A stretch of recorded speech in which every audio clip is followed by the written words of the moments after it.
Quand on vit un choc, un traumatisme, le premier réflexe, c'est souvent de vouloir tourner la page, et le plus vite possible. Mais que se passe-t-il vraiment quand on refuse de traverser la douleur? C'est ce qu'on va explorer ensemble. Le premier instinct, c'est celui-là. On veut juste effacer, faire comme si ça n'avait jamais existé. Et juste après, on veut reprendre le cours normal de sa vie, ses habitudes, le travail. On remet vite le masque de la normalité. Faire comme si de rien n'était, c'est une réaction de protection, et c'est tout à fait compréhensible.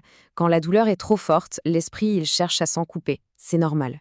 Mais voilà, c'est une vérité psychologique qu'on ne peut pas ignorer. L'évitement, ça ne fait pas disparaître le problème. Au contraire, ça ne fait que le repousser et bien souvent, ça le renforce. Alors, cet instinct de fuite, c'est avant tout un mécanisme de survie. Face à une souffrance qui nous submerge, l'être humain se durcit, il se jette dans l'action et se coupe de ses émotions pour ne pas sombrer. C'est une stratégie, mais une stratégie à court terme. Du coup, pourquoi c'est si important de faire ce travail de deuil? Ce n'est pas pour rester prisonnier de la souffrance. Bien au contraire, c'est pour s'en libérer. Il s'agit en fait de digérer la blessure pour qu'elle ne dirige plus notre vie depuis les coulisses. Et ce qui est vraiment intéressant ici, c'est de voir que le trauma, il emporte bien plus que l'événement lui-même. Ça peut briser notre sentiment de sécurité, l'image qu'on a de soi, notre confiance fondamentale dans la vie, dans les autres. Et ce sont toutes ces pertes invisibles qui, elles, nécessitent un véritable deuil. Il faut vraiment bien comprendre ça. Traverser un deuil, ce n'est pas un luxe psychologique, ou pire un signe de fragilité. Non, c'est une étape essentielle, profondément humaine, pour pouvoir se reconstruire. Et quand ce travail n'est pas fait, qu'est-ce qui se passe? Eh bien, la blessure s'exprime autrement. Elle peut se manifester par de l'irritabilité constante, une méfiance qui finit par isoler, une anxiété diffuse, ou même, vous savez, cette tendance à saboter ses propres relations. On peut avoir l'impression d'être bloqué sans toujours comprendre pourquoi. Le deuil post-traumatique, il a plusieurs visages, plusieurs phases.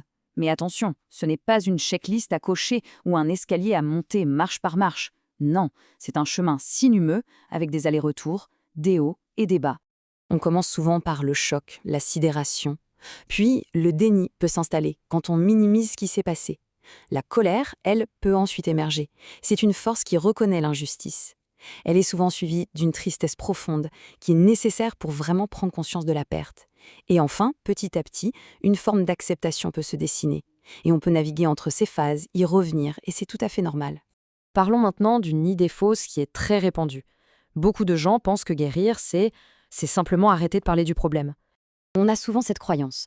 Le silence, ça équivaut à la guérison. Si on n'en parle plus, c'est qu'on a tourné la page.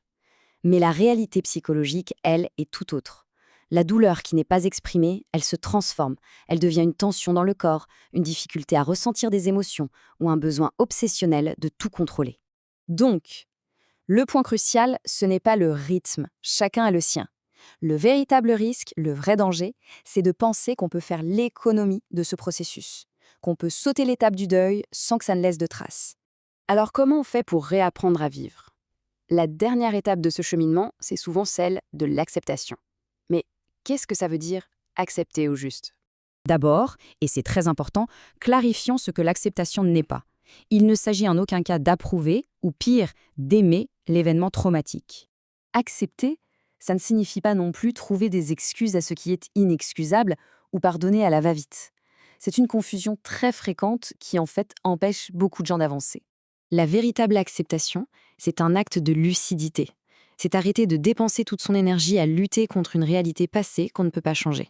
Et c'est pour pouvoir réinvestir cette même énergie dans le présent et dans l'avenir. Et c'est là que la transformation opère vraiment. Le traumatisme ne disparaît pas, non, mais il est intégré. Il devient une partie de l'histoire personnelle, mais il n'est plus le chapitre qui dicte tout le reste du livre. En fin de compte, faire son deuil, c'est un acte de vérité envers soi-même.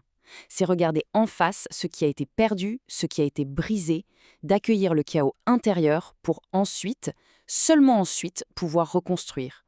Pas forcément comme avant, mais parfois avec plus de profondeur. C'est sans doute la phrase la plus importante à retenir de tout ça. La vraie reprise, elle n'est pas dans la prétention du tout va bien. Elle est dans le courage de traverser la souffrance pour en ressortir de l'autre côté. Je vais vous laisser avec cette question.